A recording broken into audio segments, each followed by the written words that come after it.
engagement, you know what I do? I go post about anime, and then I rack up like men screaming at me, and I go, thank you for the followers, and then I go back to talking about Star Wars.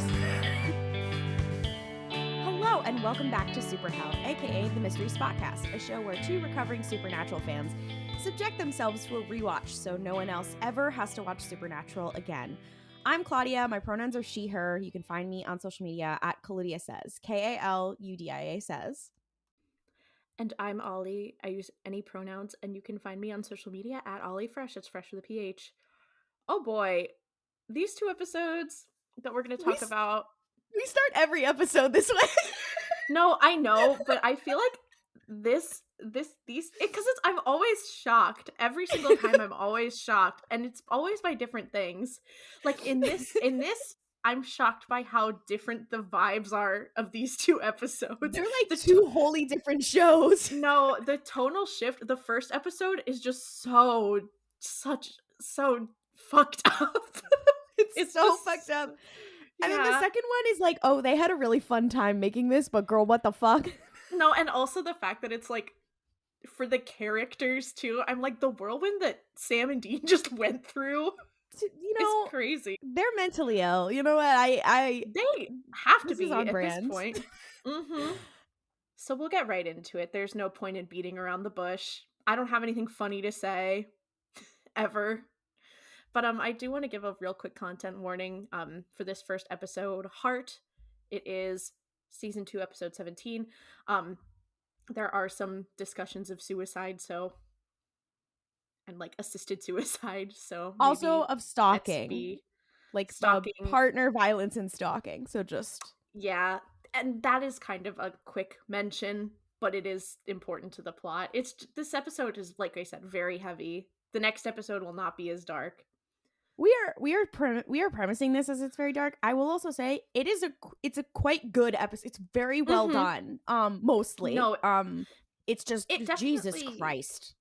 It definitely has. There's a couple things that I'm very much like, this was made in 2007. But I will say you can tell that it was not written by a man, which is nice. Because I think this was Sarah Gamble wrote this episode. So, oh my god, hey bestie. We can be rest assured that even though there are some parts where you're like, no, what was the point of this? At least it was written by a woman. It was written and directed by a woman, actually. That is true. Was this Kim Manners? It was Kim Manners. Oh my gosh, this is a woman episode. Let's go. Woman. Well, I mean it is, but we love women on Supernatural. We love women here at the Mystery Spotcast. Women can fridge women on Supernatural too, and that's equality. This is exciting because the boys have entered California. This is their West Coast tour. Oh yeah, both episodes are a little California situation. Why did I say that in that accent? Yeah.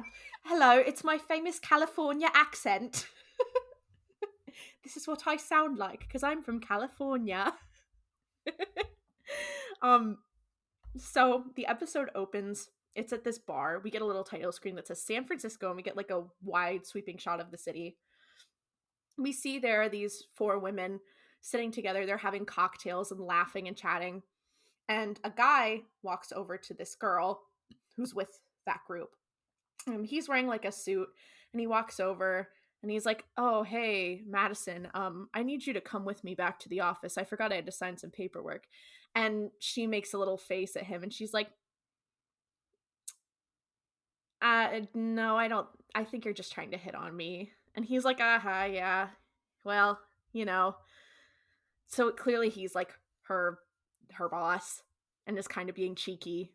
And she's like, you, I think, need to go. And he's like, yeah, I think I've had a little too much to drink. Do you want to drive me home? And she's like, I've already called you a cab. I will see you tomorrow. And it's this very like cheeky little interaction that I'm like, if they wrote that now, it would be so weird. But I'm like, I know that in the 2007 Heart of Hearts, it was not intended to be as creepy as it was. Listen, it really does. When you watch it, it really does feel like you're watching a sexual harassment training, like word for word. It's not good. Yeah. But he goes and he leaves. And Madison, this girl, she looks across the bar and she notices there's a man who has kind of long hair and is not dressed like quite as fancy as everyone else is. But she notices him like staring at her, and she gets really nervous and she turns away. And one of the other women is like, "Hey, are you okay?" And she's like, "Yeah, I just have to go." And she leaves, and we see her walking outside of the bar, and she goes to her car, and she's clearly like walking really fast, is a little nervous. She gets in her car and drives away, and we see the man from inside the bar standing on the corner, and he watches her drive off. This is not the end of the cold open. There's two locations in this cold open. Very exciting. Then she is at work the next morning. She works in like an office building. She's brewing a cup of coffee, and she has the pot with the water, and she notices that there's some blood smeared on the doorway of her boss's office. Her boss being Nate, the guy who had that weird little flirting with her interaction. But she notices the blood, and she kind of walks in like she's gonna see what's going on, and she drops this glass coffee pot and it shatters on the ground, and we see Nate lying on top of his desk. He's ripped apart, like he looks like he was attacked by an animal. She screams, and then it cuts there, and that's the end of the cold open. It's like Supernatural. It is like extremely gruesome. Even for Supernatural, you're like, holy shit. Yeah, I'm not gonna lie. I was watching this. So Netflix has a thing. I watch on Netflix. Netflix has a thing where you can watch on your phone and then minimize the screen so it's a little in the little tiny corner of your phone screen. So I was watching it like that whilst playing an app game.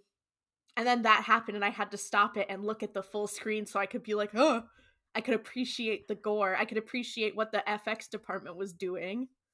I was watching it at 1.25 times speed, and I was like, ah! Oh my Everyone's gosh. talking so fast.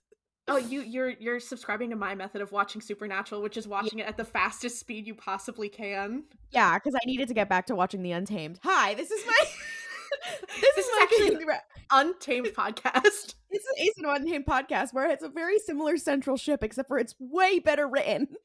And also occurs in ancient China. Anyway. Oh my god, no, because this is a funny thing. Claudia and I have both been watching things that have reminded us of Supernatural for very different reasons. Because I just recently started rewatching Psych, and I'm like, it's just these two guys solving problems, and there's a dad. I know, for those of you who've watched Psych, and there's a dad. I know that Henry Spencer would fucking hate John Winchester. I know it in my heart of hearts. I know it. I don't like to side with cops. However, in that fight, against John Winchester, Henry is clearing, no doubt in my mind.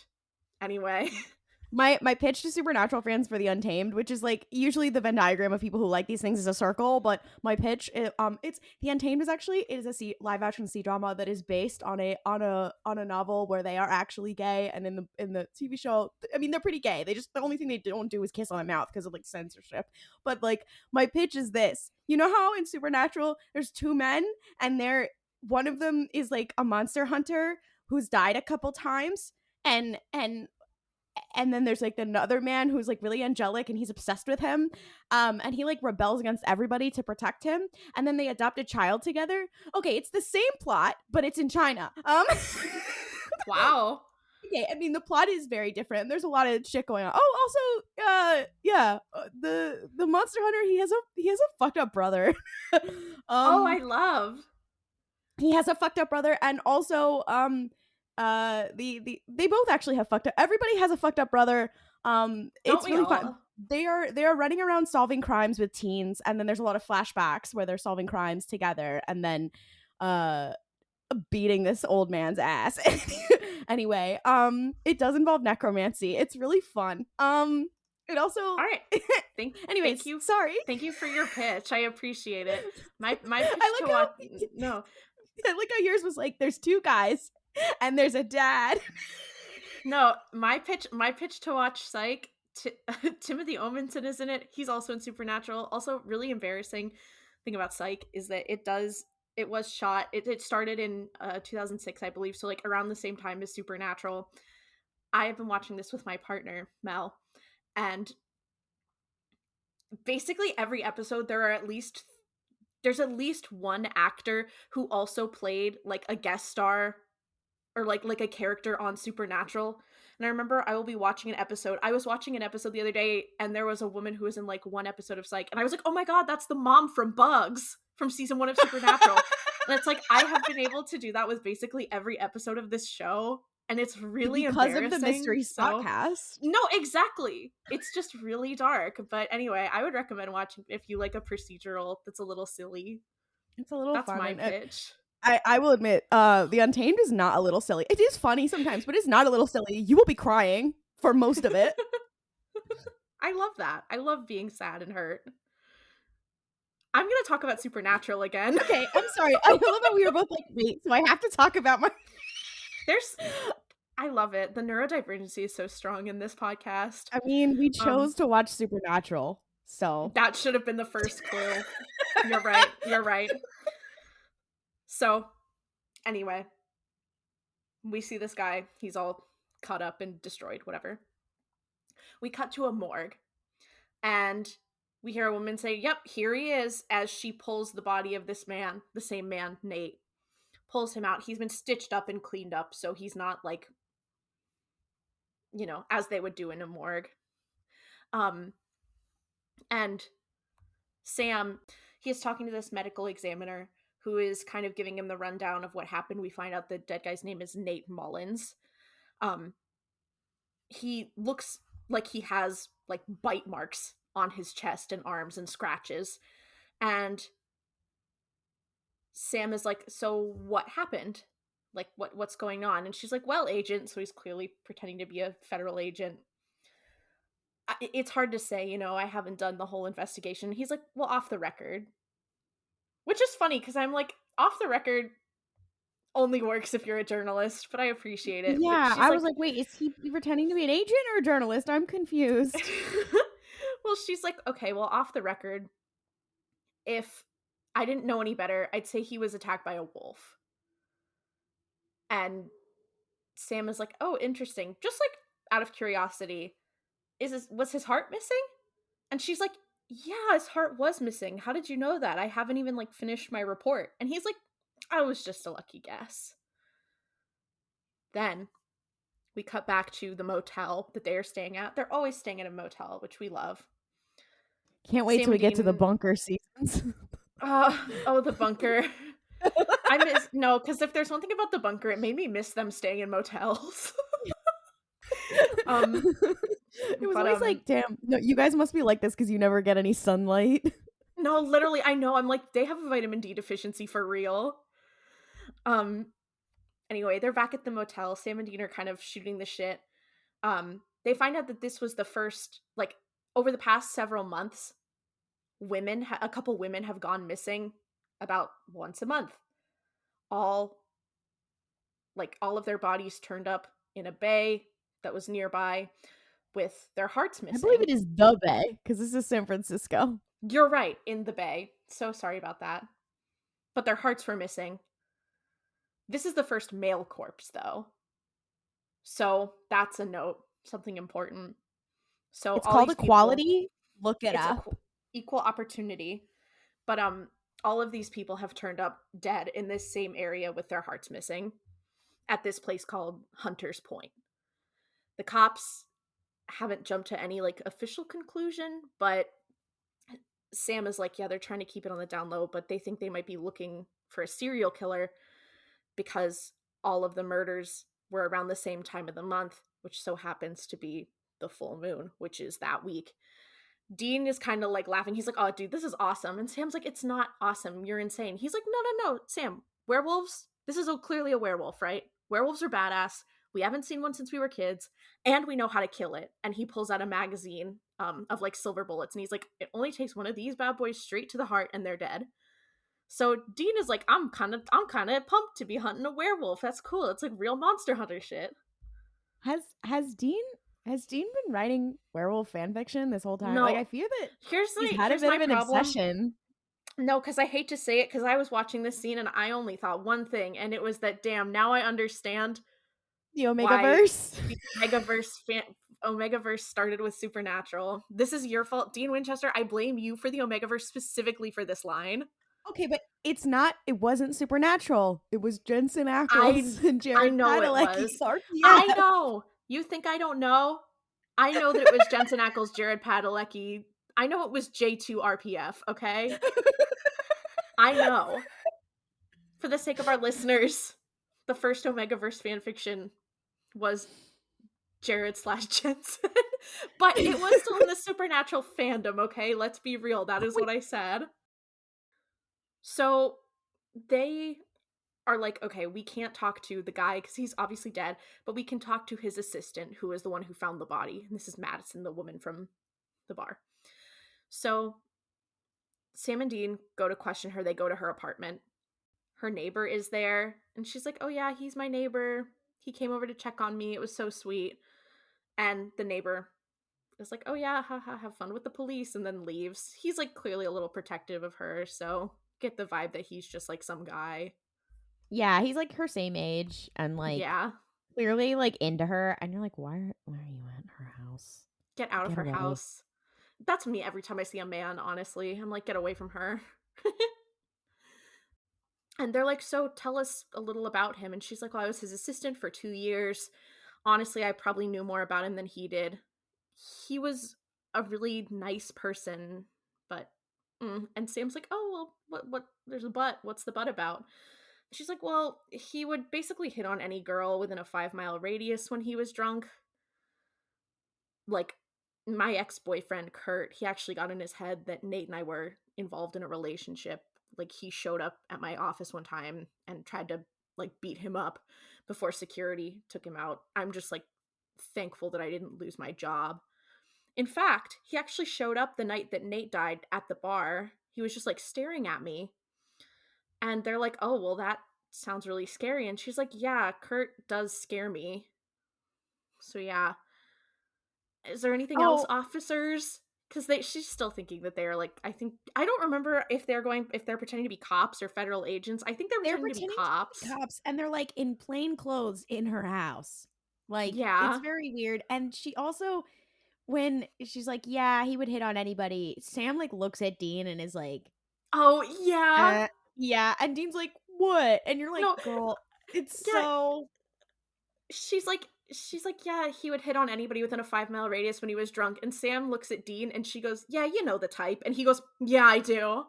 And Dean makes a little face like, he's like, damn, bitch, fuck you. For real. He really got his ass. No, he did. It was so hateful. So the boys, they decide, they step out of her apartment. And as they're walking out of the building, they're both like, okay, well, Kurt could be the werewolf, right? We need to go pay his ass a visit. So they leave. And then we see Madison still inside of her house. And we hear like a barking. And she looks out the window and she sees Kurt just like standing on the sidewalk staring at her. And she turns away for a second and she looks back and he's gone. And I'm like, the barking sound effect is so funny because it's like, trying to make you think about a werewolf. It's but the bark is unrelated, just so everyone knows. Some bitch was just barking. So the boys break into Kurt's apartment, right? They're both looking around. Sam is looking through some papers. Dean looks in the fridge and Sam is like, did you find anything? And Dean is like, nope, there's leftovers and a 6-pack, but that's it. And Sam's like, oh, well, maybe you can find some hearts behind the Haagen-Dazs in the freezer or something, because if you don't, there's nothing here that really proves anything. And then Dean steps out onto the balcony and he's kind of looking around and he looks down off the side of the balcony and he realizes that there are scratch marks that are like running down and then go to the fire escape, almost like someone was like digging their claws in to rappel down or to climb up from the fire escape. Then we cut to the street below and there's a cop and he hears like a bang in an alleyway behind some dumpsters and he runs over to check it out and he's like, hello, is anyone there? And then he gets attacked by a werewolf and he fires a shot, which Sam and Dean hear, and they run downstairs and find the cop laying dead behind the dumpster covered in blood. And Sam was like, okay, well, I'm gonna call 911 and then we gotta get out of here. So we don't get caught because we are wanted by the government. They keep forgetting that. Sam and Dean can't find Kurt, right? So they're like, we should, but clearly, like, there's some bullshit happening because it was at his apartment. We need to go check on Madison. So they go to Madison's apartment and they're like, so did you see anything? Like, have you seen Kurt since we were here? Assuming, I think it's like the next morning. And she's like, well, not exactly, but I did see Kurt outside last night. And he was just like standing on the sidewalk staring at me. And Dean is like, well, Sam, I think one of us should go look for Kurt. And one of us should stay here to protect Madison. And because that's the thing like, that the police have time to do. But Madison's like, yeah, he owns a body shop. I can tell you where it is. I can go grab the address. So she steps into the other room to grab the address, and the boys, God bless them, they start fighting over who gets to stay with her. And Dean's like, well, I'll stay. You go. And Sam's like, no, how come you always get to stay with the hot girl? I want to stay. So they play rock, paper, scissors to decide who's going to stay with Madison and who's going to go look for this man. And they play rock, paper, scissors, and Dean does scissors, and Sam's like, dude, you always do the scissors. And Dean's like, okay, best 2 out of 3. And Sam wins again because Dean does scissors again. So really makes you think. Really makes you think. So Sam stays with Madison and Dean leaves. We cut to later that afternoon. Sam is sitting at like a kitchen table and he is not moving, like clearly trying to think of something to say. And Madison's like, do you want to sit on the couch? It'll be more comfortable. And Sam's like, no, I'm fine. And she's like, okay. And she comes over and dumps a load of laundry onto the table that he's sitting at and like starts folding her underwear like right in front of him. Like she's literally holding like a thong. And Sam's like, you know what? Actually, I am going to go sit on the couch. It's 2007, girl. What is going on? Like, it was very like, what the fuck? What is happening? She was like, well, if a cop's going to be in my house, I'm going to make him as uncomfortable as I can. Good for her. Good for her. She's like, Madison I will be actually harassing a cop. Good for her. No, Madison, I do love Madison. She's slay. But Dean calls Sam at that moment, and Sam answers, and Dean is like, so, you acting like a stiff over there? You having a good time? And Sam is like, shut up. Or Dean is kind of giving him shit. And then he's like, okay, well, I have an idea of where he might be. Apparently he didn't show up to work all this week. So I'm going to go and take another look back at his apartment.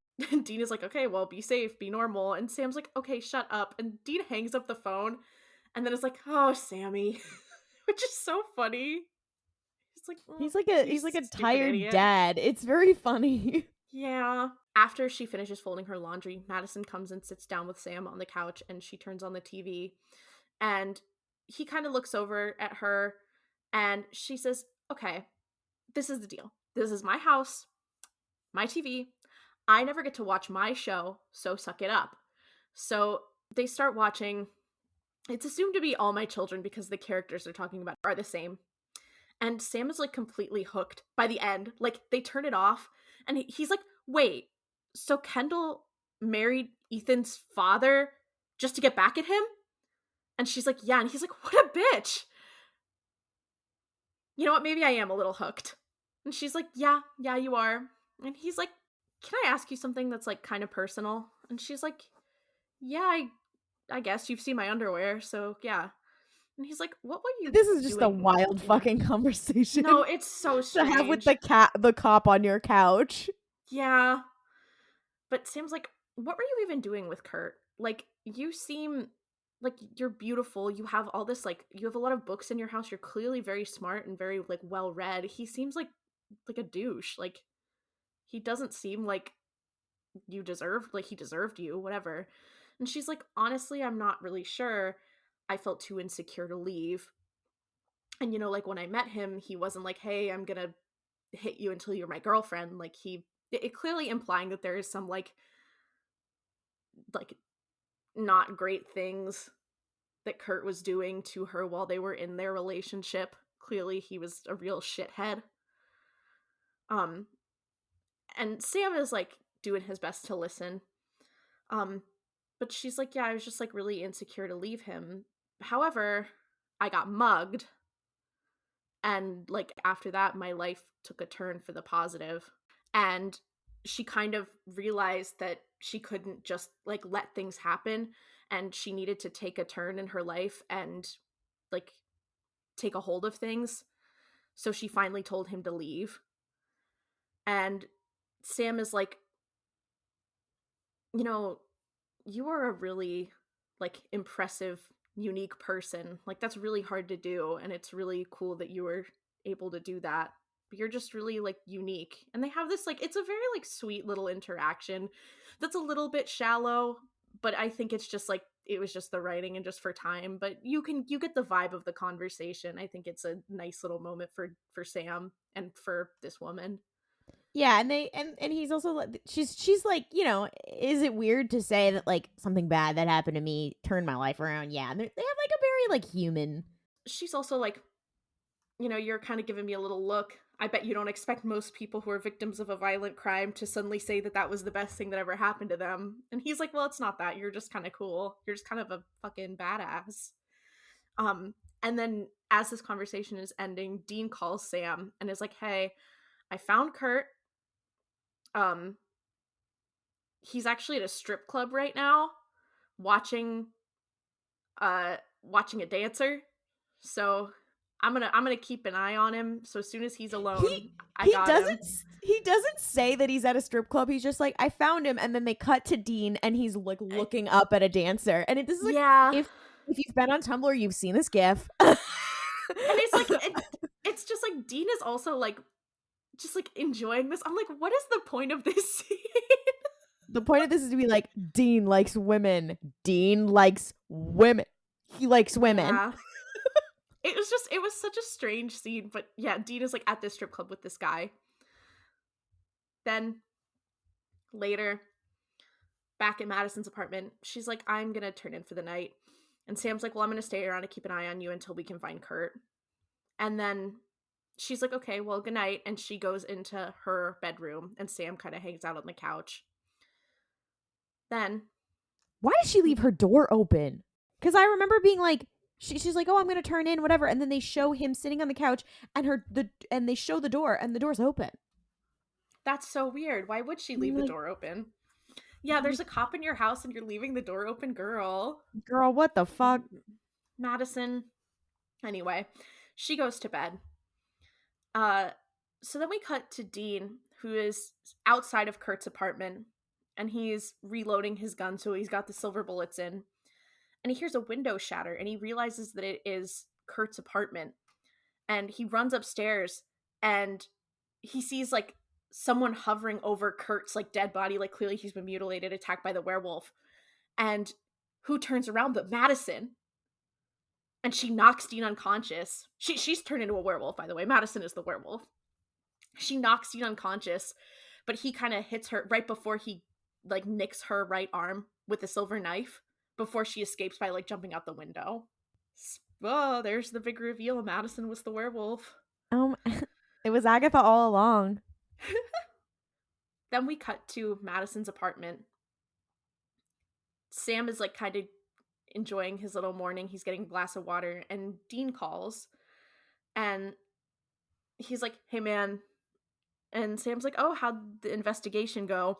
And Dean's like, yeah, dude, I just regained consciousness because Madison beat the fuck out of me and knocked me out. And Sam's like, that does not make sense. I've literally been with her all night. And Dean's like, well, obviously you haven't been that close with her because like she did get my ass, but if you look on her arm, I got her with a silver knife. That'll prove it. So Sam is like, okay, I need to go figure out what's going on. He goes to the bedroom door, and which is open. Girl, what are you doing? But he looks in and he sees her like asleep, and she kind of like starts getting up, and she's like, Sam, and he sees the nick like on her arm, so he's like, oh fuck, it is her. And she's like, where are my clothes? Because she's naked. Like, her clothes have been ripped off in her transformation, I guess.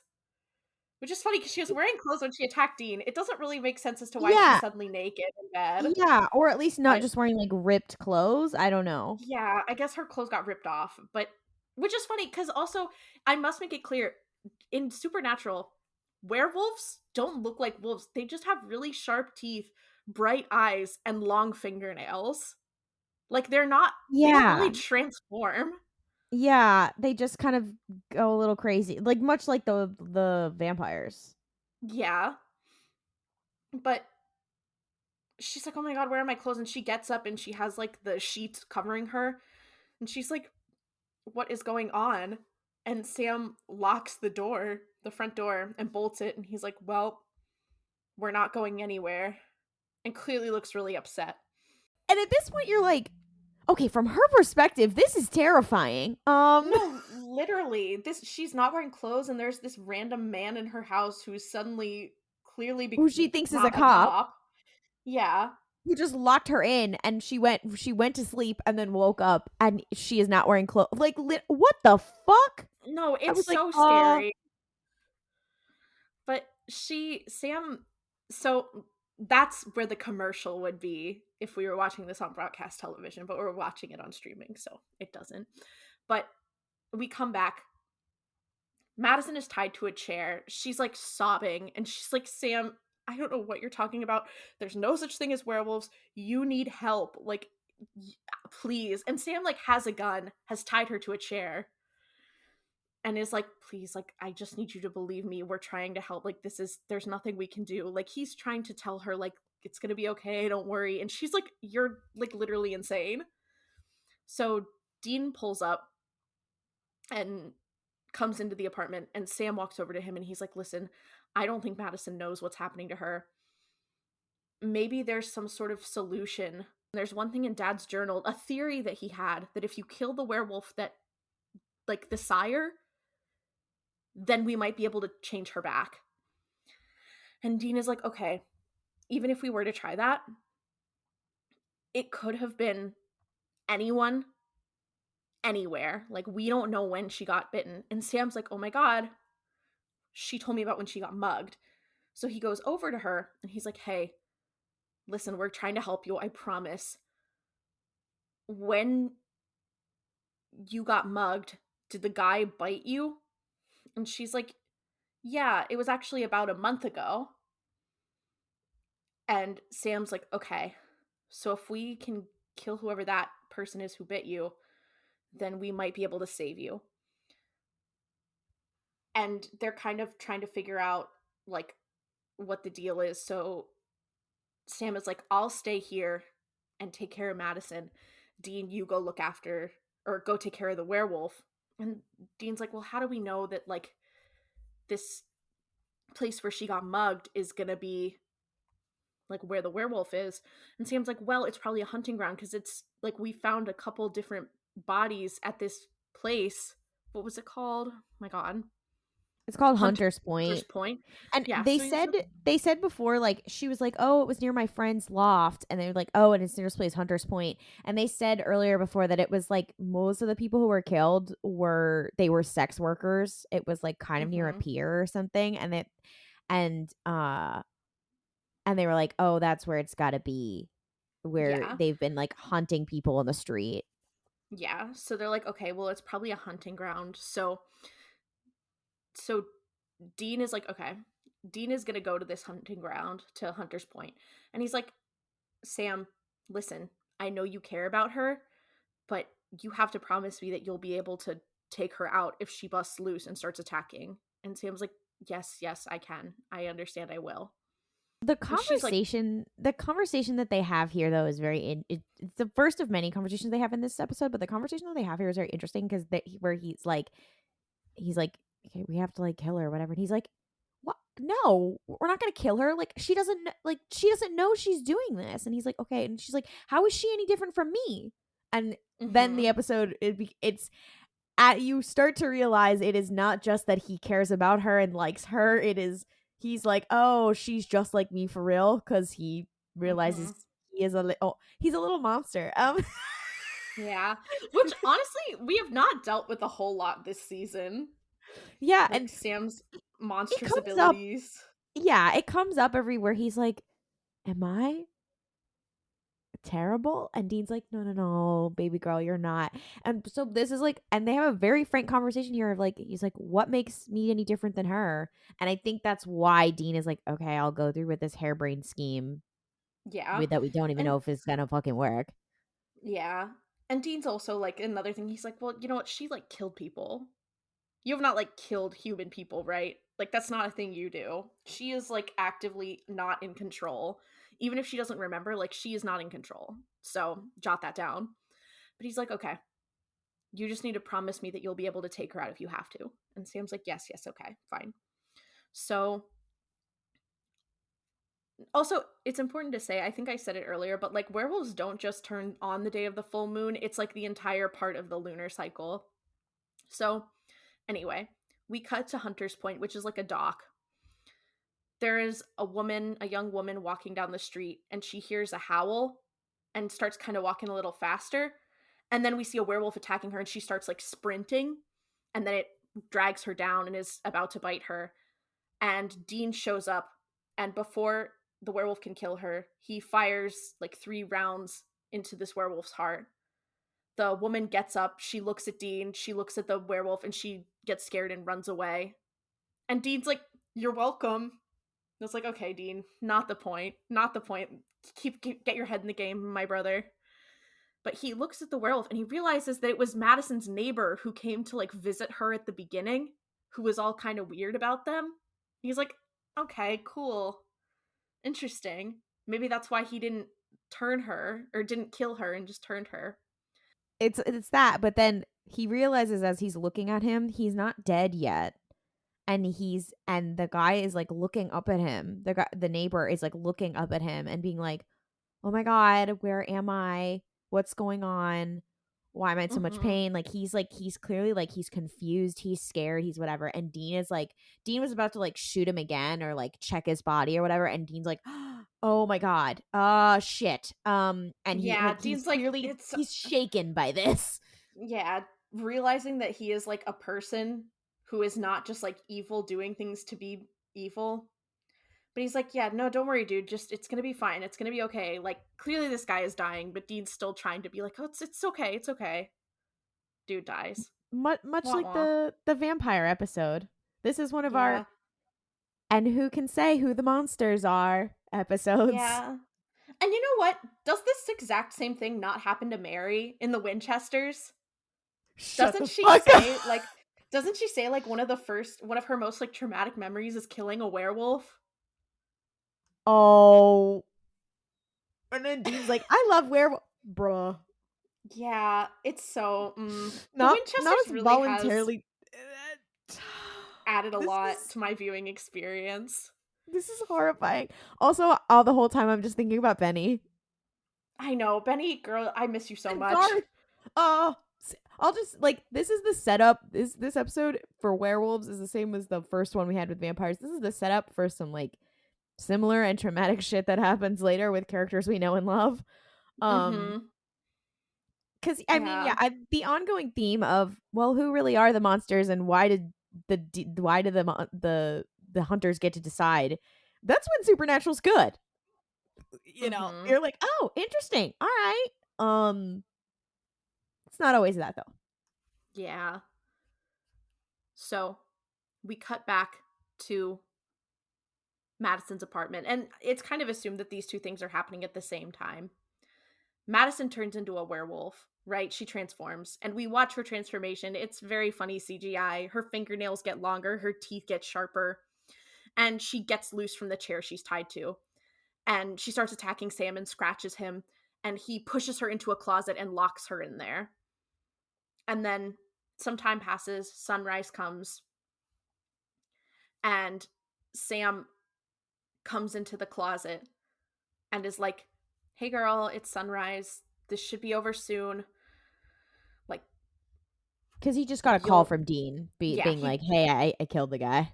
yeah." So he just got the call. He's like, "Hey girl, it's over. Listen, you'll never see me again. Don't worry." And Well, she, because in a conversation earlier when she was tied to the chair, he was like, she was like, you'll, I don't yeah, believe he you, was, whatever. And he was like, I know you're not going to believe me. And I know this is really scary. But we're doing this for you. And eventually I will be a stranger and you will never see me again. And you'll not have to yeah, work this. And then yeah, now he's like, and now you never have to see me again. So yeah. And she looks in this closet and she realizes like there's scratch marks all over the wall, clearly realizing that she is something. And she looks back up and he's gone. And she realizes that they were like telling the truth. Then we cut to the Impala. The boys are sitting outside Madison's apartment and they're kind of talking. And Dean is like, yeah, man, I think that's like, it's crazy that it was her neighbor. Do you think he wanted to get like some breeding action on and that's why he didn't kill her and like turned her instead? And Sam's like, that again is with the so ABO foul. fan fiction, No, Dean. literally. Dean, you're a freak. You're a sick fuck. But they're kind of having this conversation, and Madison comes up and she knocks on the window of the car and she's like, what are you still doing here? And they're like, well, we're pretty sure you're not going to turn tonight, but we have to be 100% sure. And she's like, well, this is a pretty like conspicuous car for a stakeout, and you're literally right outside my apartment, so cool. Do you want to come in? If we have to wait this out, we might as well do it together. So yeah. So they all go into Madison's apartment and they're all hanging out, and the evening passes and the sun rises and Madison hasn't turned, and it's looking like it's all over. We still have like 15 minutes left of the episode though, so keep that in mind. But Madison is really like thankful and she's like crying. She gives Sam a hug and she's like, thank you so much. And then Dean's like, mm-hmm. And she's like, thank you too, Dean. And Dean's like, you know what? You're so welcome. I'm going to go back to the motel. I'm a head out. And like he literally yeah. does the SpongeBob. Yeah, he literally like he does like a fist bump. Like he's like, yes. But he leaves and Madison's like, so does he think we're gonna? And Sam's like, yeah, he does, but like he means well. I'm really sorry. And she's like, no, it's okay. Get over here, big boy. And they like, there's a very like long, passionate lovemaking scene betwixt them. You're like, whoa, this took a turn. No, literally, like we see her whole naked back.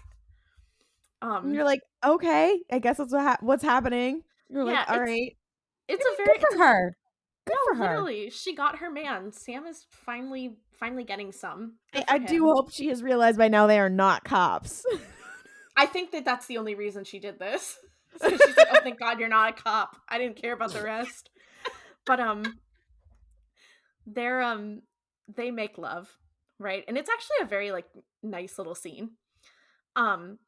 But it's the middle of the night that night, which I guess is funny because they started making love at sunrise, so I guess they like fucked like all day into the night. I don't think it is nighttime. It is. I think they made love all day. Good for them. But Sam wakes up, it's the middle of the night, and Madison is not like next to him in bed, and he looks up and she is standing at the window and he's like, hey, and she turns around and she is transformed into a werewolf and she hisses at Sam and he's like, ah, and then she jumps out the window and Sam like runs and gets dressed and he calls Dean and he's like, Madison turned, we need to find her. And they're like, okay, well, why didn't she turn the night before? Whatever. They don't really explain that. This is also where Sam canonical monster fucker comes from, because he keeps fucking women who end up being monsters consistently. It just keeps happening. Mm-hmm. He's got a problem. So we cut to outside of the motel and Sam and Dean have like just met up. And Sam's like, I called Bobby on the way here and like basically everyone else that we know, and no one knows how to cure her. And Dean's like, listen, I'm sorry, but she turns into an evil monster. Like, what can we do? And Sam's like, no. Because, you know what? I'm supposed to be bad. I'm like, whatever. I'm messed up. You're going to save me, but blow her away? Like, reminiscent of this conversation they had earlier.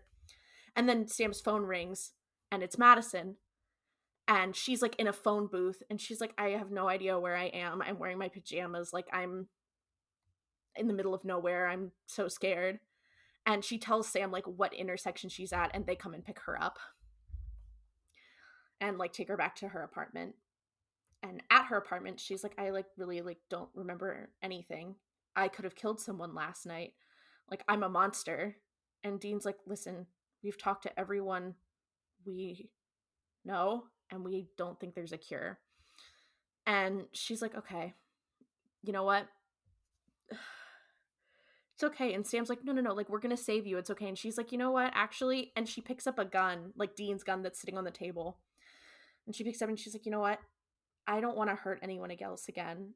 And I don't want to hurt you, Sam. Like, I can't do this. I can't live like this. She hands Sam the gun and she's like, I need you to do it. I don't want to die, but I also don't want to hurt anyone else. You can save me this way. And they kind of have this tense little moment, and Dean gently kind of takes the gun from her, and Sam walks out of the room. Sam is like sobbing. It is awful. Sam's like, this scene is really, really heavy. But Sam is like crying, and Dean walks into the other room and he's like, hey man, like, listen, it's okay. Like, I'll do this. I'll take care of this, and then we can leave. I know I'm really sorry. This situation sucks, but there's nothing we can do. I'll take care of it. And Sam's like, no, this is the only way we can save her. I'll do it. And he's also like, she asked me specifically, so I have to. And he's like, he is like, it is so fucking, he's acting his ass off, I gotta say. No, it's really like really fucked up and traumatic, but he's like, she asked me to do it, so I'm gonna do it. I'll take care of it. Give me the gun. So Dean hands him the gun and is like, okay, like, it's okay, man. You got it. And it's like they're having this emotional moment. Dean is clearly trying to be like, be a big brother and take care of his brother, but Sam's like, no, she asked me to do it. And this is the most fucked up scene, but this cut. So Sam takes the gun and walks out of the room, and the camera stays with Dean, who just kind of stands there. And Dean stares at the wall and kind of sheds a tear as we hear a gunshot. And then it goes to dark and the episode is over. And you're like, what the fuck? Like, yeah. I purged this from my memory. Like, we make jokes about how not only does every girl that Sam gets with is a monster, but that they all die. But like, I forgot about this one. My God, I forgot about this one. Jesus. Yeah. No, it's a really, really heavy episode. Like, it's just, and it's also like the last like 10 minutes are all just, it's just so fucked up. It's really good. Like, it's very well written and it's pretty well executed, all things considered. The acting's really good. Speaking of the acting, fun fact, Jared Padalecki revealed that in order for Sam to cry right before killing Madison, he thought about his dead dog. What? Jared Padalecki thought about his dog that had passed away in order to will himself to cry in that scene before having to kill Madison. What the fuck? Okay. Anyways, it's a genuinely really good episode, and all of the themes are really like important to the show, just like in general. Man, it really does make you think about Destiel in certain seasons, doesn't it? It's so funny. I wasn't actually thinking about Destiel, is the thing. I know you were. Season that you watched? The season where Castiel kind of goes off the rails and Dean is like, do I have to put him down? Oh, of course. There's multiple situations where that is happening, so yes. Yeah, it really makes you think. Yeah. I will say, unfortunately, I don't really have anything else to add about this episode. Like, it's really just sad. Like, I feel like this episode is one where I kind of had to like take a moment to like collect myself, and I'm like, imagine watching that when it was on and you didn't have to watch you didn't have to wait a week only to watch this next episode, which is so objectively goofy. Yeah, I mean, it's just a really good episode. So then the transition into the next episode is it's such whiplash. It's so jarring, because also for us, we watch, generally when we record, we'll both watch the episodes like back to back. Yeah. So like, watching this episode back to back with this upcoming one is so it's so Yeah. funny. It's Do- it's so okay. So the next episode is called Hollywood Babylon. It's this episode also, the plot is so simple and straightforward. Like, I will say, Yeah. we generally use the Supernatural wiki like as a guide. It's like usually about like, each episode is usually about like probably like 2 pages ish, 2.5 pages Yeah, this of one's like pretty. summarizing. This one is basically one, like, less than 1 page of Yeah, like but there's so explanation. much that occurs like on the screen. Mm-hmm. So, spoiler alert, this episode is very tongue-in-cheek, has a lot of not only Hollywood jokes, but also like jokes about like filming Supernatural and the actors themselves. Um, Mm-hmm. this is the spiritual predecessor to The French Mistake, which is a very, very famous episode of Supernatural. This episode walked so that The French Mistake could run. Just keep that in Mm-hmm. mind for when we cover The French Mistake in however many Oh seasons. god, the French Mistake, Um I'll say it now, I fucking hate that episode so it's much. so It's no, it is like, that episode pissed me off so much. We don't have to talk about it right now. I just want it yeah, on the we'll get record there. for those of you who know about the French Mistake. Fuck that episode. I hate it so much. Yeah. Anyway, Oh, let's talk about this episode. okay, this is gonna be hard because the fucking the synopsis is like too short. So this episode opens and you think that it's like a normal Supernatural episode where like there's this woman, she's outside a cabin, she's like, oh my god, where are you, whatever, but it seems kind of off and the acting seems a little wooden, and you're like, even for Supernatural, and you're like, oh, whatever. And this guy runs up to her and they're like, whatever. And then she's supposed to be doing like the Wilhelm scream, whatever. And this is supposed to be like her moment before it like cuts to the the title screen or whatever. And she does a scream and it like kind of doesn't work. And then you just hear like cut, and then you see that they're on a set for a horror movie. And they are on the set of a horror movie called Hellhaisers 2: The Reckoning, being directed by McG, who is the former original producer of Supernatural and apparently exists within Supernatural. So Mm-hmm. will not be the first time that occurs. So they already were like, Easter egg. He is a former producer. He is now the director of this fictional horror film.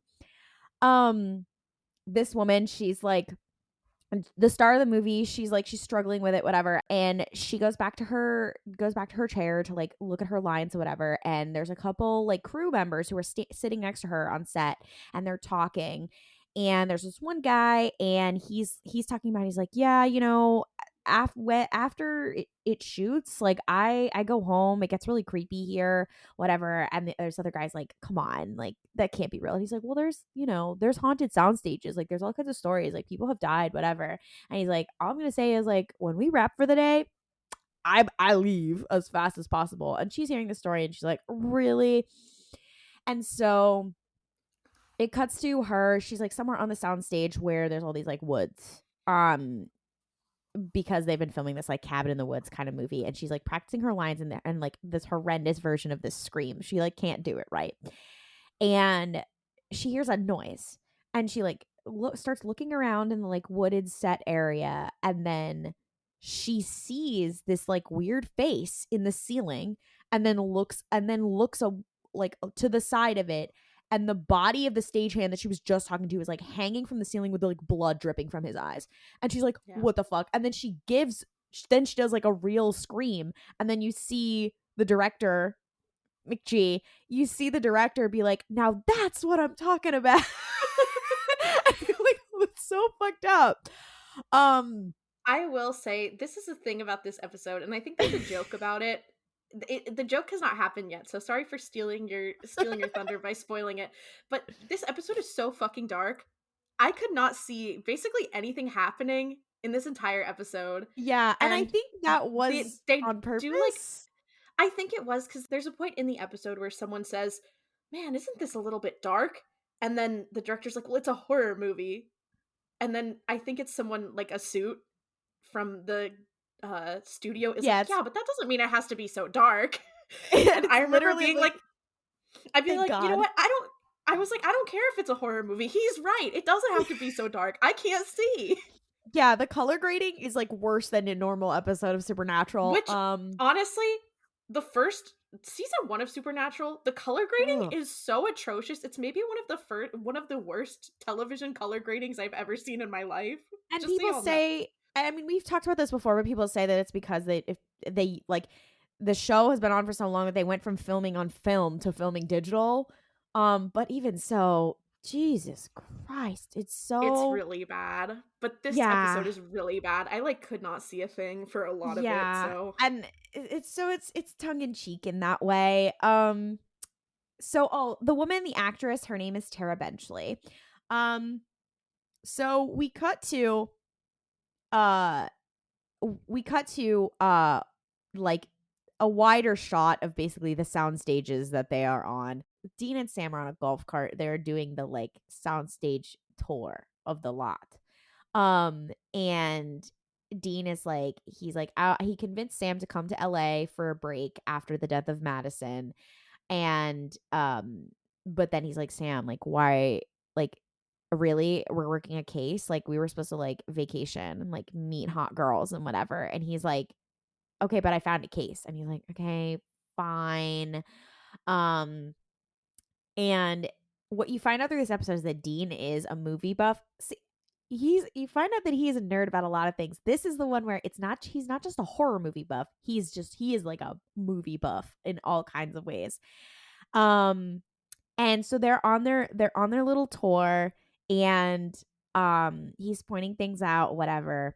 And this is a classic moment that you probably have seen in GIFs, but they're on the golf carts, and the tour guide is like, "Oh, and now we're gonna pass Stars Hollow from Gilmore Girls. Maybe we'll see one of the stars." And it zooms in on Sam, who is Jared Padalecki, who played Dean on Gilmore Girls. And Sam's which like, which I'm so sorry begs the question, is Jared Padalecki canon in Supernatural universe and not in the French Mistake? I don't want to talk about the French Mistake because that's that's another like universe. another universe. I'm talking about in this. Is Dean in Gilmore Girls played by a different actor?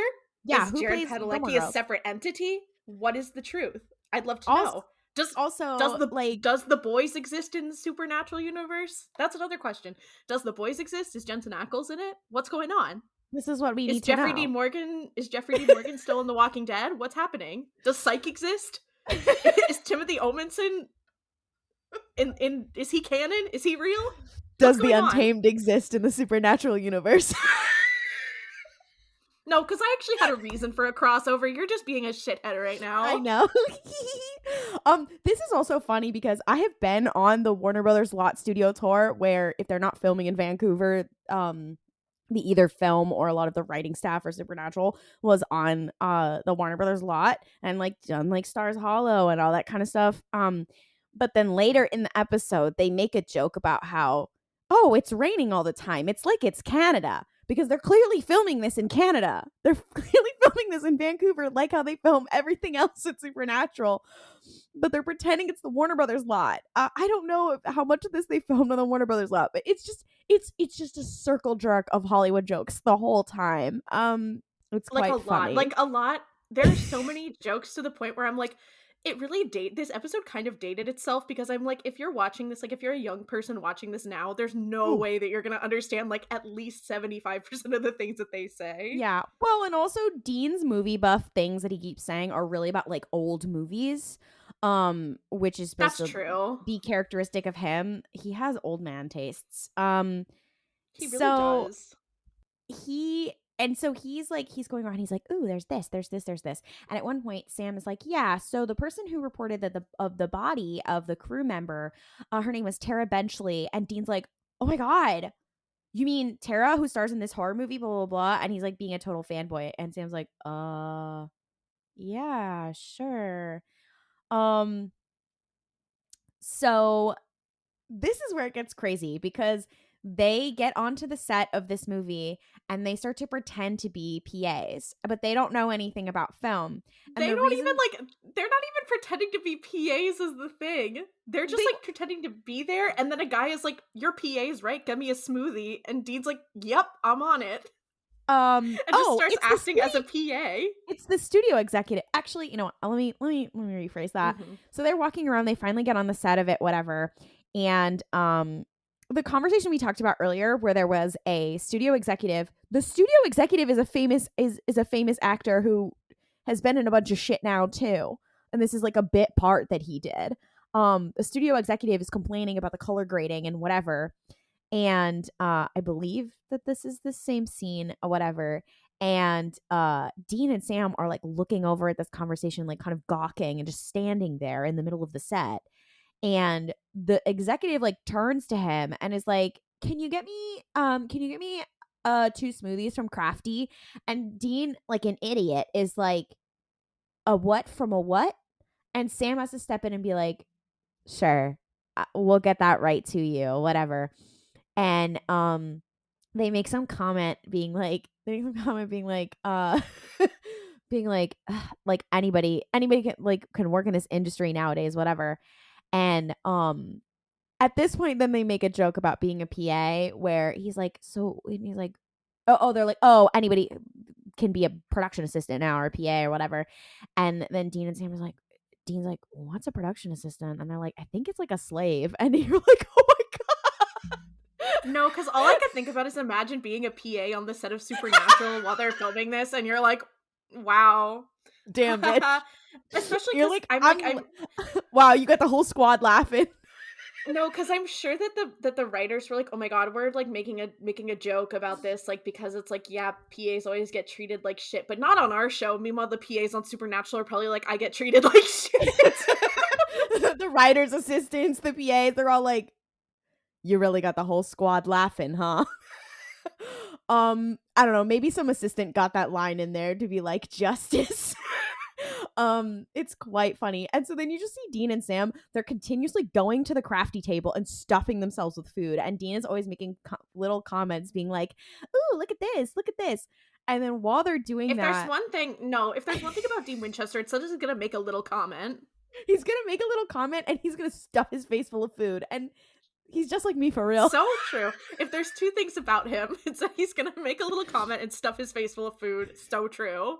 And Sam is just looking at him and he's like, bro, what the fuck?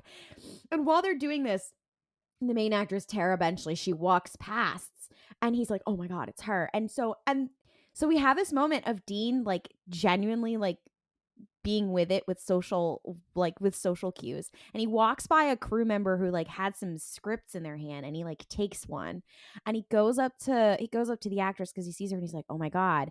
And he's like, hey, like they told me to give this to you, like the new pages, whatever. And he's like, hey, I don't normally do this, but I'm a really big fan, whatever. And he does it in like a really tactful way. And you're like, damn, okay, Dean, didn't know you could do that. And she's really nice with him, whatever. And they strike up a genuine conversation. And then he's like, hey, like, you know, what was it like finding that guy? It must have been really horrible. And you're like, usually this is a Sam conversation. So Dean having this, you're like, holy shit. And she's like, yeah, I'm not gonna lie. Like it was pretty horrifying. Like there was He blood also coming out of this says, man's like, eyes. Like he also says, like, in the moment, he's like, how that must have been really scary. Oh, I'm sorry. I'm like, I'm sure you don't want to talk about that. I'm so sorry for asking. That's so fucked up of me. And she's like, no. Like, I feel like no one wants to talk about it. Like, and I'm kind of need to talk about it. So thank you. Like, it's a yeah, very touching little moment. yeah, they're like, you're like, okay, Dean, maybe you are a normal human being who can talk to women.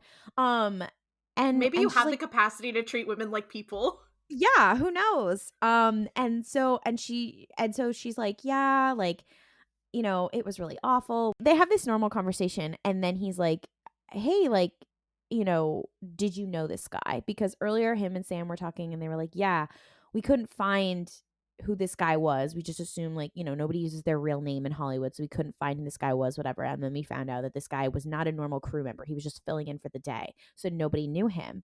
So he's talking to this actress and she's like, actually, I take Polaroid photos because basically there's a lot of time on set where we're just like sitting around, and she's flipping through the photos, and she's like, here's a picture from that day, and I think that was him in the back. And Dean immediately recognizes the guy, and he's like, because he's a movie buff, and he's like, wait a minute.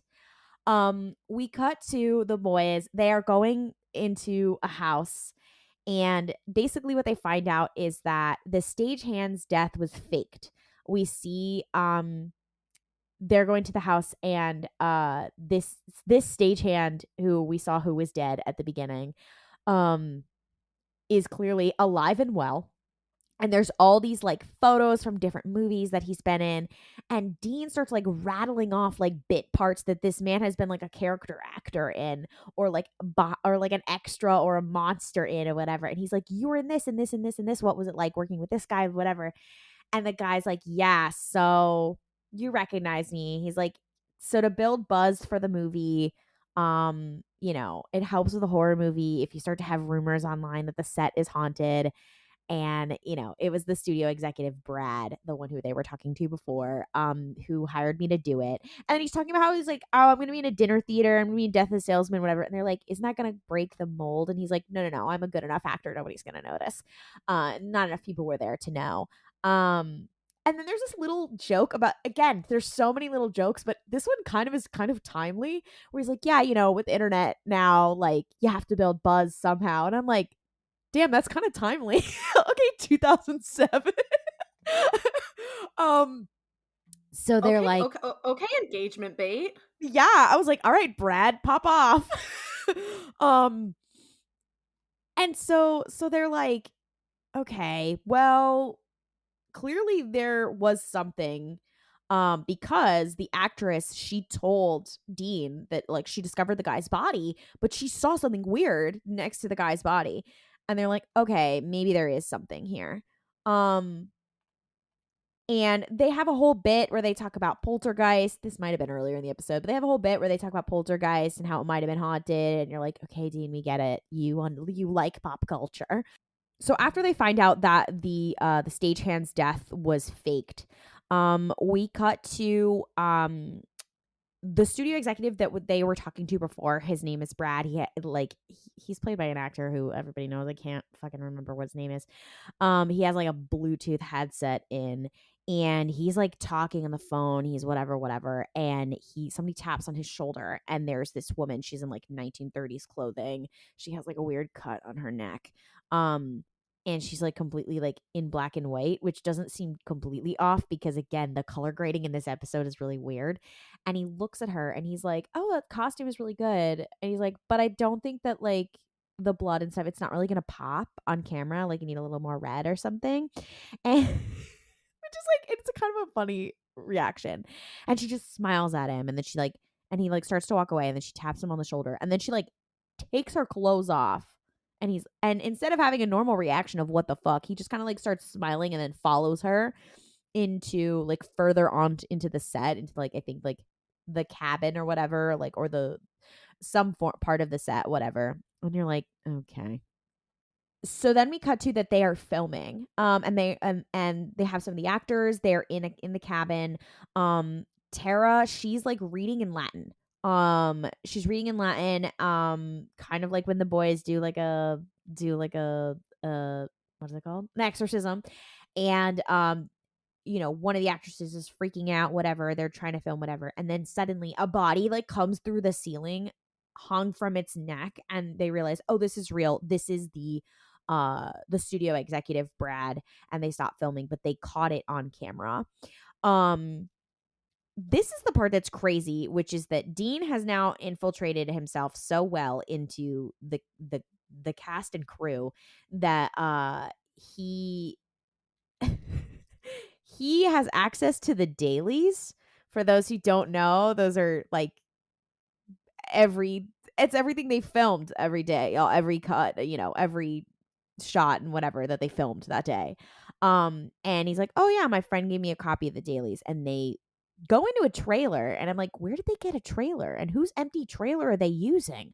They go into a trailer, and they start watching like a copy of the dailies, and they see these like, look at the moment that Brad that like they found Brad and then they see him dead, and they keep rewinding it and they see that there is like a woman's ghost in the back. And this time Sam recognizes, he's like, I feel like I've seen that woman before. Um and that's when we cut to that Sam discovers that there was an actress. She killed herself in the 1930s after a studio executive wooed her, dumped her, and then fired her on and she died on this soundstage. And they're like, okay, we gotta go salt and burn the bones. So then they go to this cemetery. Dean is like, he's fangirling, and they salt and they burn her bones. It cuts to now one of the producers. In most of the shots, he's been like, when they've been filming, he's been standing next to the director, the McG, in most of them. And he's wandering around the set. He's on the phone. Again, this starts with a Hollywood joke where he's like on the phone with this guy, and he's like, "Oh yeah, you're doing a great job. You're doing whatever." And then he cuts off and he's like, "Fuck her." It's kind of, he doesn't say that because it's network television, but basically, I wish she um, said fuck her. That would have been yeah, great. and he's kind of like a New York kind of caricature, which is weird because he's in LA, but it's fine. Um, he's wandering around the set after he's been on the phone, and he gets lost in the like fake woods on the soundstage, and he sees somebody, and he's like, "Hey, I'm kind of lost. Like, can you help me?" And this ghost turns around, and it's this man whose like face is mangled and torn, and he's like, "Oh, what the hell?" And then this fan that's been on the soundstage turns on, and it's right next to this like big white sheet, um and that's like on a, I'm sure it is for something in film that people are going to make fun of me that I don't know what it is. We could just cut that part out so I don't get embarrassed on the TL. But basically, he gets sucked into this fan, as this creepy ghost like looks on, and there's just like huge blood splatter, and now two people have died for real, for real. And now, we cut back to like Sam and Dean. They are watching the dailies again, and they're in this trailer, and it's like, okay, is there like an unused trailer, and how do they have all this time? And like, I keep thinking all this, whatever. And Sam is like, he's watching the dailies from the first murder over and over again, which is that one scene.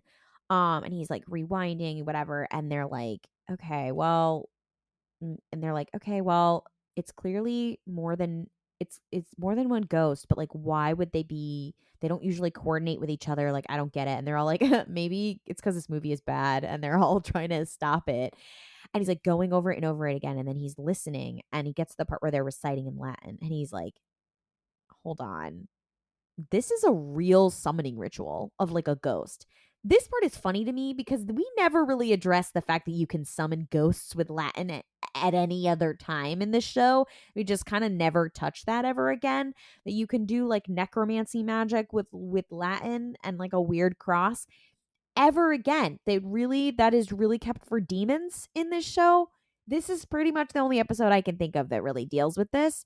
But he's like, "Oh yeah, that's a summoning Yeah. ritual," which is funny also because they didn't know the exorcism by heart at the beginning No, of this literally. show. They were talking about an exorcism like it was like this is something that I also think is funny, especially considering what we know in context with the Winchesters where they're doing exorcisms and shit.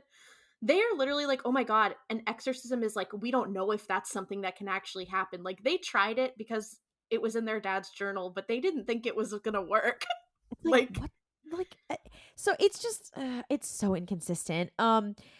So they're like, shit. So they're like, okay, why do they have real black magic in the script? So we cut to them going. Now, this is a piece that I go, now what the fuck? Because they cut to like them going into a Hollywood office and confronting the writer. His name is Martin. Now, the writer of this movie, I don't know why they are making him into another kind of like scummy Hollywood suit kind of guy. Not that there aren't writers who are like that. But I'm like, where does he have like an office with assistants and shit, whatever, unless he's also a producer. I don't know. I don't know what the vibe is supposed to be. And also, like, the writer was on the set with them while the movie was shooting. I'm I getting to think that. So they cut to this guy and they're like, yeah, we're really big fans of what you've done. And, he's like, oh, you really like the script? And they're like, yeah. And they're like, we really like the attention to accuracy and all that kind of stuff. And the guy's like, oh, that was from the original script writer. I had to change a bunch of it. I don't know. One of them wrote the screenplay and the other one had to be a script doctor apparently. But and he's like, yeah, it was like, it was super complicated and early exposition-y and I had to like take some shit out so it would be actually entertaining. The original writer is Walter and they're like, "Oh, like we thought that Walter, isn't that PA guy who we've been seeing like be bullied on the set?" And they're like, "Oh no, that's the original writer. There was just something in his contract that he got to be there." Again, we're going with Hollywood speak here. Um and they're like, "Oh, so they come out and they're like, "Okay, so now we have somebody who knows black magic, who has a motive and has been summoning ghosts to kill people who've wronged him over his movie." Yeah, Oh. imagine I'm just like his motive being they changed my script is so funny to me. I'm like, "Sir, I'm is like this your first Hollywood feature?" Like, I'm like, I got horrible news. Also, I guess the person writing this was like, this is what I would do. Who wrote this episode? It's written by Ben Edlund. Shut up. That's very funny. Ben, come on, girly. Yeah. Then we cut to the uh the second writer is now wandering around the set. This keeps happening to people. And he sees the original writer and he's like, "Hey, like what are you doing here?" The guy's like, "I have as much right to be here as you, whatever." And then he's like, I don't know how they start to like get into it.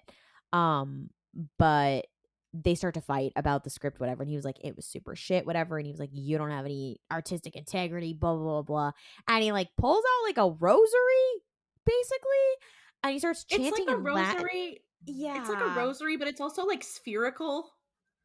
But it's not, but it Yeah. is. It looks like a rosary if you made a rosary with things that you could find in your garage and your backyard.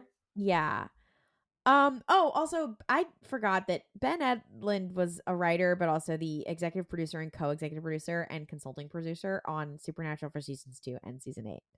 So, he is also written on the Tick. He's written on and was the creator of the Tick. Forgot about that. Also written episodes of Firefly, Angel, Point Pleasant. That makes a lot of sense. I feel like I would write this episode if I had to work with Joss Whedon too. I get it. This was his Joss Whedon revenge fantasy. Oh my god. Finding out that this episode is written by Ben Edlund is actually quite funny. I'm looking at the other. Oh my god, he wrote the Ghostfacers episode. He wrote Simon Said, Night Shifter, the Ghostfacers episode. He wrote season 5, The End. I didn't know that. Oh, he wrote The French Mistake. Of course he fucking did. No, I think I knew that. he wrote the episode where they kill Hitler in the past. That's slay. Oh, Blood Brother, the episode with Benny. The gay So Benny true. episode. Ben Edlund. Blood brother in quotes.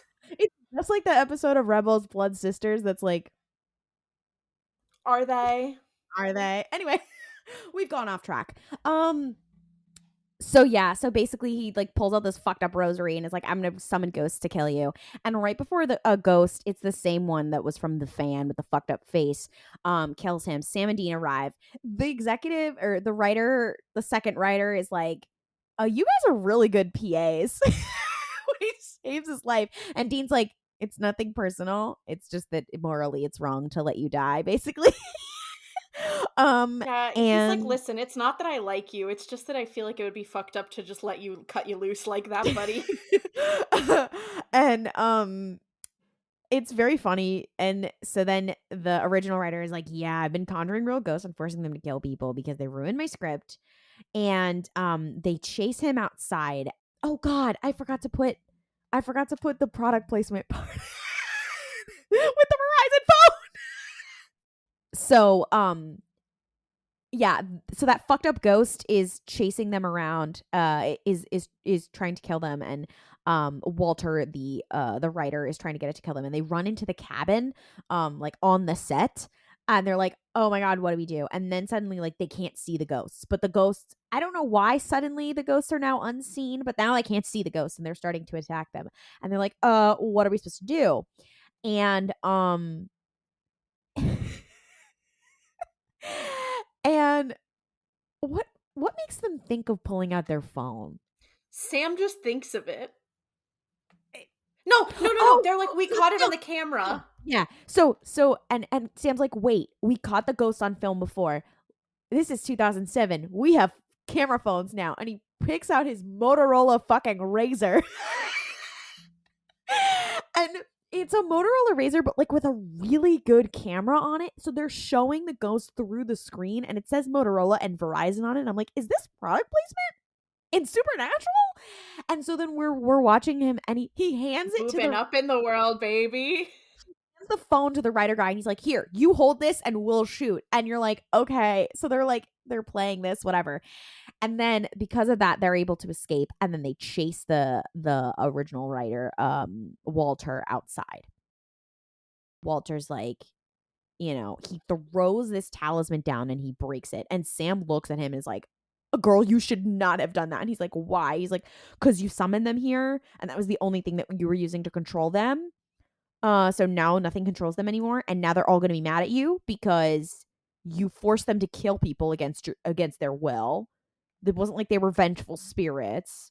Um and he's like, "Oh shit." And then the spirits come and they turn on Walter and they kill him, which is very convenient considering it's like, well, if they hadn't done that, like what would they have done with this man? It's much like when they do the witchcraft episodes, you're like, these are just normal people using magic. Are you going to kill them, or like what's the moral quandary is avoided in this one barely.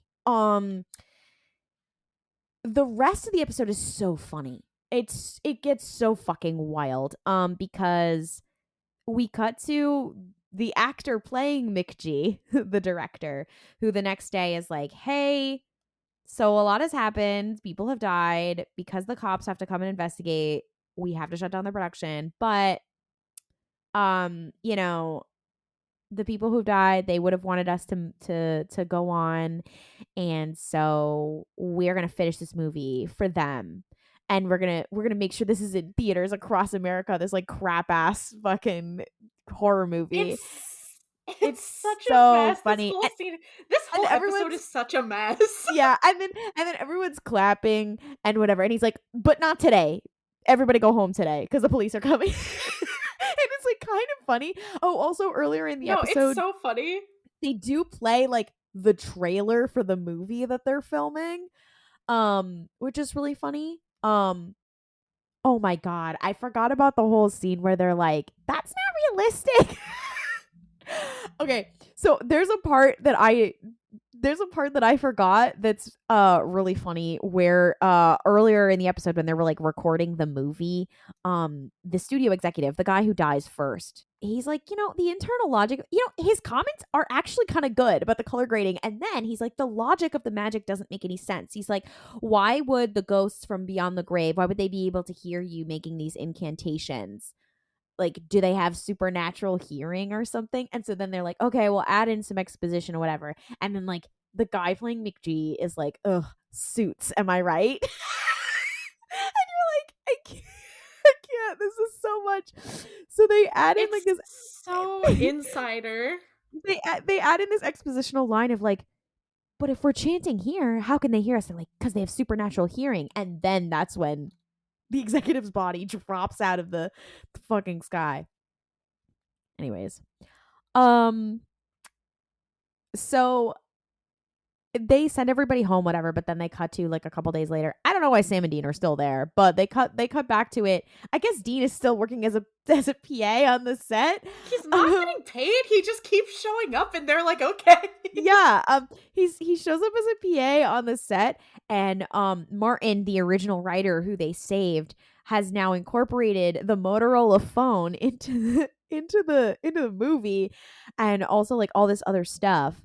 And is it Dean or Sam looks at him and is like, "You find out that ghosts are real, and you decide to turn around and make money out of it." And he's like, "Yeah, what am I gonna do?" And you're like, "Okay, we see the commentary." But also, I would do that too. I would make sure that it's more accurate. Exactly, I agree. Absolutely. Oh, I also forgot about the fucking. At one point, this is Dean is pretending to be they're both pretending to be PAs on the set, and at one point, they're like, the main actress is like, "Salt? That's stupid. Why would a ghost care about salt?" And they're like, "All right, well, what else kill a ghost?" And they're like, "Paprika? What other seasonings?" And they're like, maybe not seasonings." And they're like, "What about a shotgun?" And they're like, Why would a ghost care about a shotgun?" And it just cuts to Sam and Dean being like,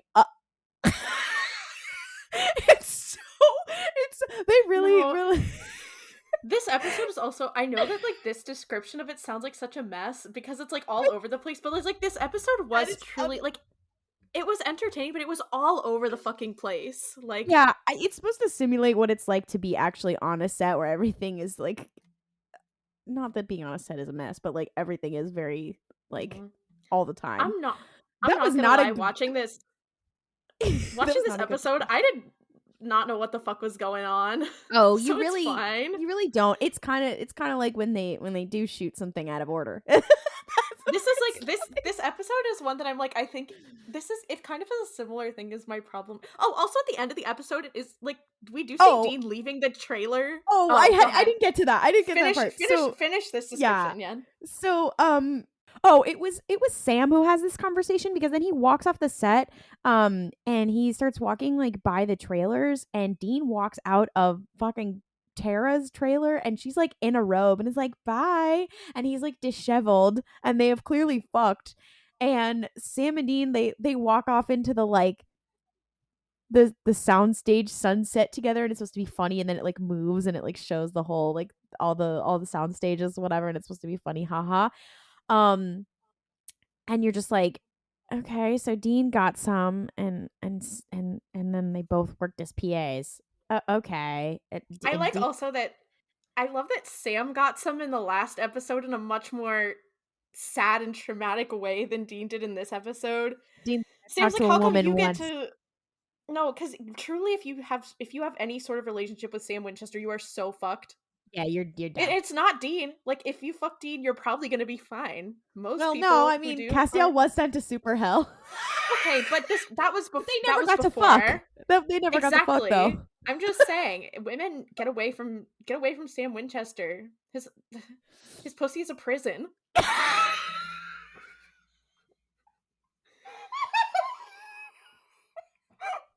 His sussy.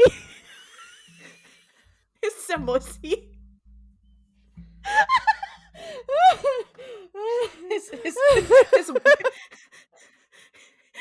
His Winchussy is a prison. This episode's gonna have to be called Winchussy. Oh, we can't. Anyways, this episode is fucking crazy. It's also like, it's one of those episodes where they're like, oh my god, people are gonna love this. I'm like, I did not. It was fine. The girlies who understand how Hollywood works like this, but I don't think really anybody else. You can tell that they were like, we're so smart and funny by making this episode, which is the exact problem I had with the French Mistake. I was like, this is too meta that it's so meta that it's annoying. Some fun things in the trivia of this episode. They do mention Madison, which is wild with the continuity. This is the first episode where the Impala is not shown. Obviously when they're on the tour, they mention the Gilmore Girls, blah blah blah. They also, the reference to the Lois and Clark TV series, some people think that it's a reference to the fact that Jensen Ackles was in Smallville. We're really getting all those Warner Brothers properties here. There's also a Matt Damon reference that I forgot about where Dean says he thinks he saw Oh Matt my Damon. god. And Sam's like, no, it was a person who was sweeping the floor. And Dean's like, Not a oh, well, maybe. fucking Goodwill Hunting reference. Yeah. He's like, he was doing research for a role. And it's, yeah, a Goodwill Hunting reference. Um, then, yeah, there's the weather is pretty crappy for LA. And this episode was filmed in British Columbia. It explains like the pine forests and the exterior shots and like all this kind of stuff. Like, again, it's supposed to be a funny thing of they film in Vancouver. They really were ripping on everybody in I this. bet they thought they were so funny. I'm not Yeah. laughing. The fact that Tara likes to take Polaroids of the cast to kill time, that is a direct reference to the fact that that is a thing that Jensen Ackles does on set between takes. Oh, and also this is in 2 scenes. So this is um so when they go to visit the writer and the posters on the back wall, and also when they have like the fake trailer for the Hellraisers movie and they're like from the makers of these movies, they are references to other classic Supernatural episodes. So 2 of the posters are from or Monster Truck is from Route 666. Carnivore Carnival is from the Everybody Loves a Clown episode, both episodes we've talked about. And for the trailers, it uses scenes from previous Supernatural episodes. In a meta sense, this is also funny considering that all of this is being written by Chuck, by God, and I'm sure he thinks this is funny. The shot of the knife dipped There's in no blood. way. There's no way they had conceptualized that at this point, No, but though. it is funny. In retrospect, there's a knife dipped in blood, which is from the Bloodlust episode. Which episode is that? Shot of the coffin lid with the torn lining and the symbols is from Children Shouldn't Play with Dead Things. That's a fucked up episode. Bloodlust is from The season guy from Children 2. Shouldn't Play with Dead Things, the boyfriend, he was just in an episode of Psych that I watched. Oh my god. When the voiceover announces that Hellhaisers 2 is made by the producers of Cornfield Massacre, the shot is from Scarecrow. When the monster truck is announced, the corresponding shot is also from Route 666. So they're like, ooh, we're referencing Supernatural. Dean mentions that the ghost in the dailies is like what happened with 3 Men and a Baby, referencing a debunked urban legend that the ghost of a boy who committed suicide is briefly visible in a shot. Because the interior scenes of the movie were allegedly filmed in a house where suicide happened. In reality, all interior scenes of the movie were filmed on a Toronto soundstage. Ironically, it is believed that the studio itself circulated the rumor to boost home video sales of the movie, similar to the plot of this episode. So they were really very tongue-in-cheek about this. Just before he dies, Jay is on the phone. Jay is the producer guy. He's on this phone with some guy named Bob, and he's like, "You're a genius. You're kicking ass and taking names." He says that to the guy playing McGee before, and then he says it to the guy on the phone. He is best known for playing Bob on that 70s show. The actor is best known for playing Bob on that 70s show, so he's talking to a guy named Bob. They really keep going with this. Executive producer McGee is portrayed by this actor Reagan Burns, and during the scene where the character McGee speaks to the cast in the parking lot, the real McGee is standing behind Sam and Dean, apparently. Also They're really playing like insider ball with this one. yeah. Is there anything else I'm we ready want to to say about this episode other than I mean um it's fun little jokes. It's crazy tone shift after that other episode. I think this is like the last fun episode of the season before everything goes yeah. crazy bananas. It's really what really gets me is cuz we're getting really close. There's I think 2 episodes left before the season finale, and then the 2-part season finale is after that. So it'll be not this next episode of the Mysteries podcast, but the one after. It's so insane to me because I'm like, for the last like fun episode of this season, I really wish it had been made a little bit more like, I don't know. Yeah. I'm imagining this show in like like in the context of TV today, like in streaming where everything's like Oh 8 lord. to 12 episodes. Imagine this episode being in that, cuz this episode is like, it's fine. It's not bad, But it's also This is like exactly what so. the experience of watching Doctor Who for the past 5 years has been, where they're like, the seasons are going to get shorter and shorter and shorter because of like streaming and whatever the fuck. So only some of them are going to be good. However, the percentage of good to bad is going to be so skewed because we're not Mhm. network television anymore. It's exactly how Yeah. that feels. It's just Um, it's this episode is so okay. Like, I think it has a fun premise, but the fact that it's like I feel like a lot of the jokes they're making are for themselves, which I think, like, it's fine for a creative team to make jokes for themselves, like, to make jokes they find funny, but it was so much to the point where I was like, now because people have Supernatural has, like, such a cult following and a lot of people kind of understand some of the insider references, it's fun, but I'm like, it's just it was so much, and I'm like, I know a lot of it went over my head. I was like, I felt like I was passively watching it. Like, I was like, I didn't feel like I was the target audience for this episode. yeah. I mean, yeah, I was like, me who works in the entertainment industry, it was for me. Um, wow, we have jokes about dailies. I was like, Yeah. the average person is not gonna get this. Yeah. I will say, like, it definitely was a premise of like, oh, if we're traveling around America at some point, like a haunted horror movie set. That's a very, like, we've talked about this before, of like a very typical thing that you would probably you know, get to at some point. Like, I feel like it had to be done. Um I think that I feel like this episode would have worked better in like season 1, but I guess it doesn't cuz like now you have their personalities and stuff like that. Oh, you also have Dean. Um he's now become friends with everybody. He became friends with the sound guy, and the sound guys are like struggling. Oh, there's so many insider baseball jokes cuz the sound guys are struggling because there's like the way they realize that it's actually a haunting is that like the EMF is fucking up the sound, and so they keep having to redo the the takes.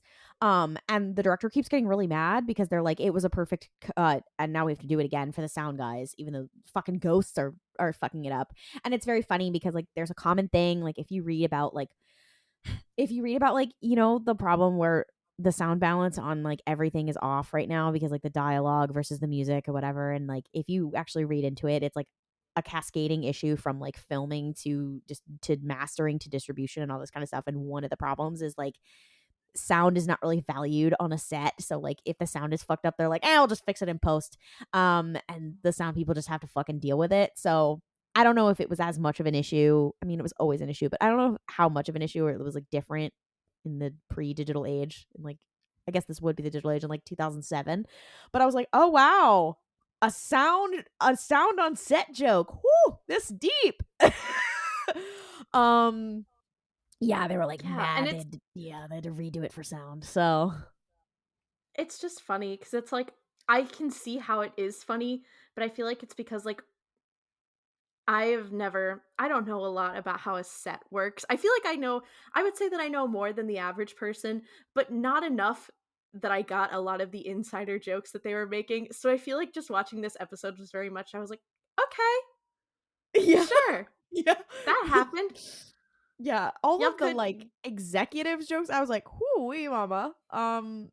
This is definitely an episode where you're like, you can tell this is network television because they had time to just do a little fun episode for themselves. Mhm. You know what I mean? Mhm. Um, there's a lot of gifts that come from this episode. A lot Yeah. of the classics. Mhm.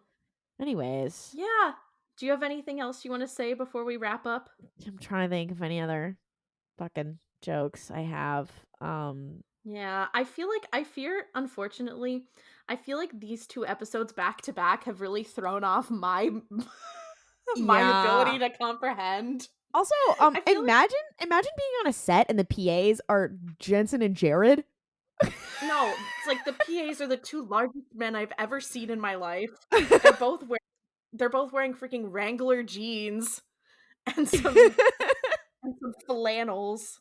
Like, Imagine they're like mhm. filming on like on like a street, and like those are the PAs who are like, "Oh, you can't come here. They're filming."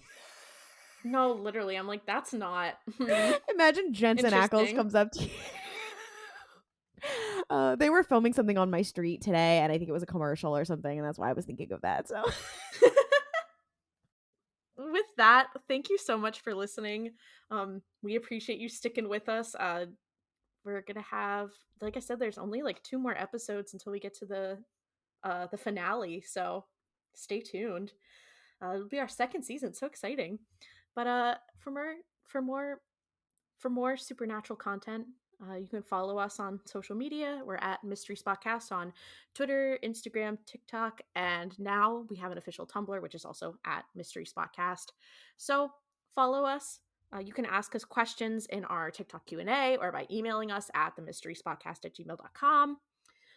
If you've enjoyed our show, please rate it and leave a review on Apple Podcasts, Spotify, Podchaser, Overcast, etc. It really helps people discover the show, really helps us. We always appreciate it. If you want to hear more from us, we are also 2 of the co-hosts of RuPaul's Pod Race, a queer Star Wars podcast. And without further ado, we will see you 2 Tuesdays from now for more slaying people, queer baiting things, the supernatural business.